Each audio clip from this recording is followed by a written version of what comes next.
Les marchés financiers avec IG Markets, CFD Trading. Bonjour, c'est Gilles du site boursicoté.com. Voici l'analyse technique du CAC 40 pour la journée du mercredi 14 mars 2012.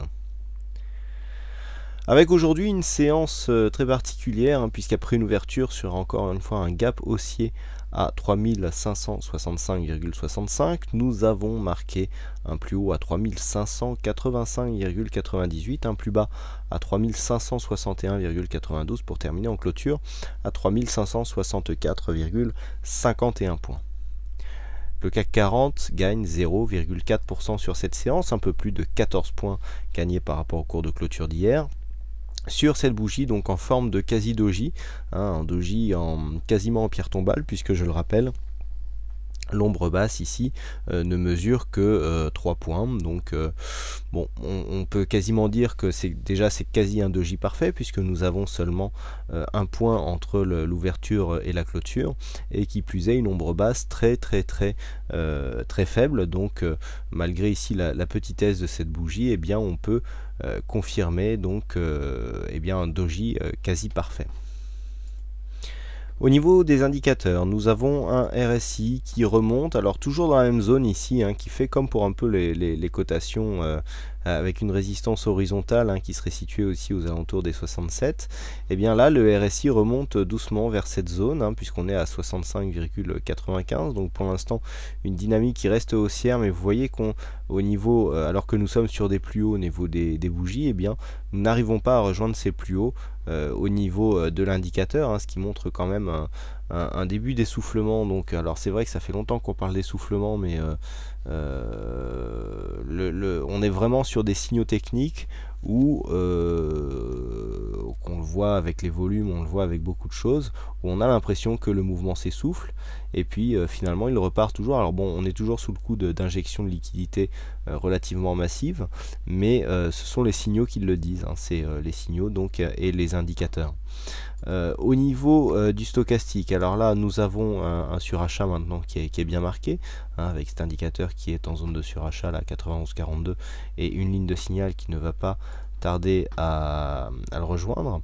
Le MACD toujours en évolution positive, donc là pas la peine de zoomer. Par contre au niveau des volumes c'est assez intéressant, puisqu'on a ici donc notre sixième séance de hausse consécutive avec des volumes qui tendent à remonter. Vous voyez qu'au niveau des volumes lors de séances haussières, à part cette bougie là où nous avions vu le 6 mars de forts volumes sur une séance baissière, eh bien on a quand même l'impression que ce sont les volumes lors de séances haussières qui prennent le dessus par rapport aux volumes donc symbolisés par des histogrammes rouges qui ont lieu lors de séances baissières. Donc ça c'est assez important, ça prouve que la tendance, le fond de la tendance est toujours relativement bien inversé, est toujours relativement bien orienté. Donc au niveau des volumes, on pourrait penser que nous sommes sur une continuité haussière, et puis une volatilité qui est toute faible, on en a parlé tout de suite lors de l'apparition de ce doji. Alors comment synthétiser tout ça? Alors hier j'avais attiré votre attention sur le fait que nous étions sur une phase de bande de Bollinger supérieure, que les cours seraient capés. Alors malgré le gap d'ouverture qui nous a montré en fait un dynamisme qui est resté sur cette phase ici, vous voyez qu'on a une phase ici très dynamique, que nous allons d'ailleurs symboliser ici par un support. Voilà. Là ici cette phase est vraiment très dynamique, mais je vous avais dit qu'on avait une zone ici entre la résistance ici est 3583 et le haut de la bande de Bollinger qui donnait qui donnerait du fil à retordre. Bon c'est un peu ce qui s'est passé. Comme je l'ai annoncé ce matin sur le chat, je me suis servi de cette résistance comme zone de short. Vous voyez que le contact a été très rapide, on est venu marquer un plus haut à 3595,98, donc là le drawdown a été vraiment très faible.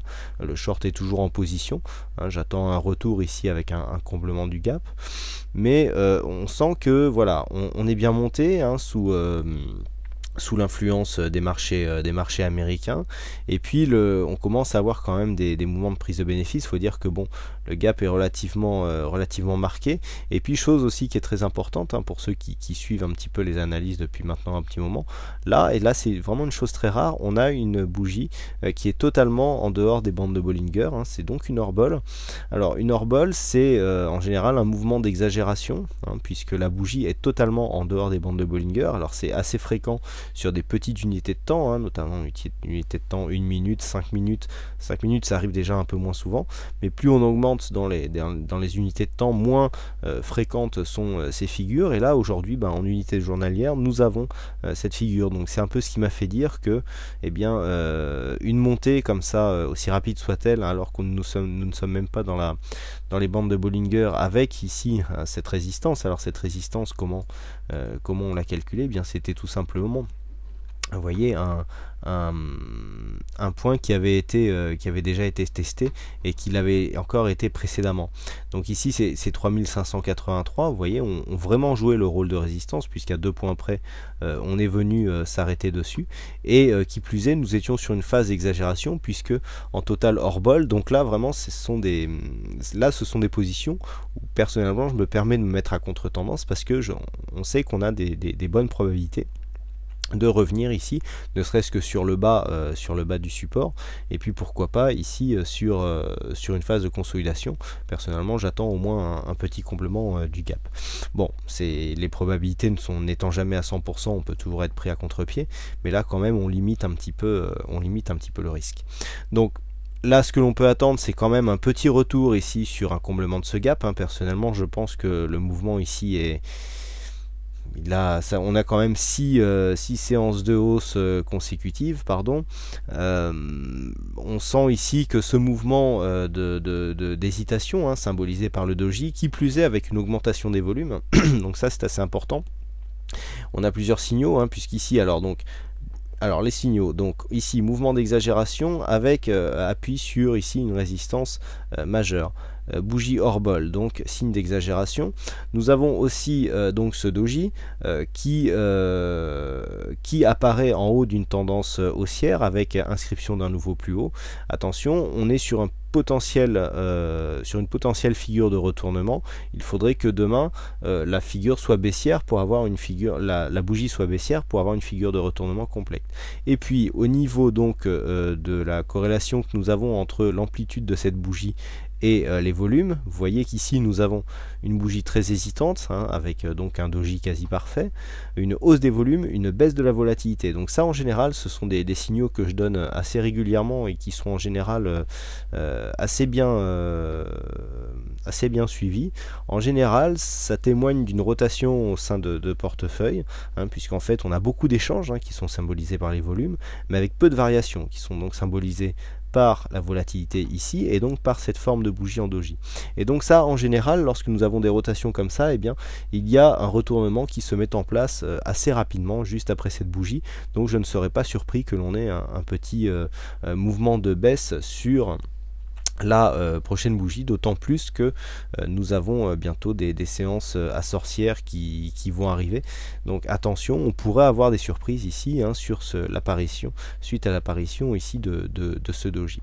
Donc tant que nous restons sous les 3586, on peut jouer une phase de consolidation. Attention, une cassure de cette résistance, eh bien, nous donnerait un signal de continuité haussière. Il serait dangereux de rester à contre-tendance.